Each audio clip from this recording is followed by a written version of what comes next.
નમસ્કાર, YNN ન્યૂઝમાં આપનું સ્વાગત છે। સમાચારમાં વાત કરીએ તો વડોદરા મહાનગરપાલિકાના અનેક વિભાગોમાંથી ફાઇલો ગુમ થવાના કિસ્સા વારંવાર બહાર આવે છે।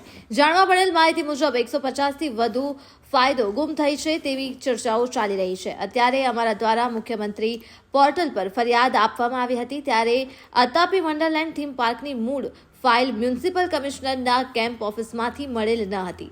મતલબ કે ગુમ થવાના બાબતનો પત્ર પાર્ક એન્ડ ગાર્ડન વિભાગ દ્વારા આપવામાં આવેલ હતો, જ્યારે હાલ વડોદરા મહાનગરપાલિકામાં માહિતી અધિકારી અધિનિયમ 2005 હેઠળ માહિતી મંગાવવામાં આવતા રોડ પ્રોજેક્ટ શાખામાંથી મૂળ ફાઇલ અઢળક ન થતી હોય અને હોવાના પરિપત્ર ફળી વડોદરા મહાનગરપાલિકાના તમામ વિભાગને જણાવેલ છે કે શરત ચૂકથી 7 ફાઇલો આવી હોય તો કચેરીમાં મોકલી આપવા વિનંતી છે। જ્યારે બીજી બાજુ વડોદરા મહાનગરપાલિકાના કેટલાય વિભાગો દ્વારા માહિતી આપવામાં આવે છે કે માહિતી રેકોર્ડ પર ઉપલબ્ધ નથી, તો હવે પછી રેકોર્ડ રાખવા સાથે ફાઇલ અઢળ છે તેવું જાણવા વારંવાર આવતું હોય છે।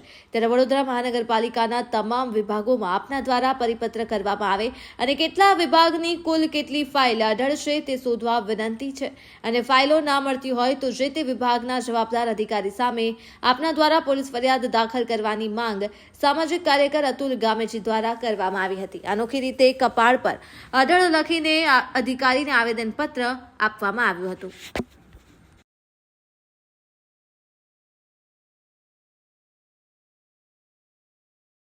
કોને આવેદનપત્ર આપ્યું છે? વડોદરા મહાનગરપાલિકા સ્વાયત્ત સંસ્થા છે। આ સ્વાયત્ત સંસ્થા તમારા મારા વેરાના રૂપિયાથી ચાલતી આ સંસ્થા છે। આ સંસ્થાએ અનેક જવાબદારીઓ નિભાવવાની છે, પ્રાથમિક સુવિધાઓ પણ છે, પરંતુ હાલમાં વડોદરા મહાનગરપાલિકામાંથી ફાઇલો ગુમ થવાનો મામલો બહાર આવ્યો છે।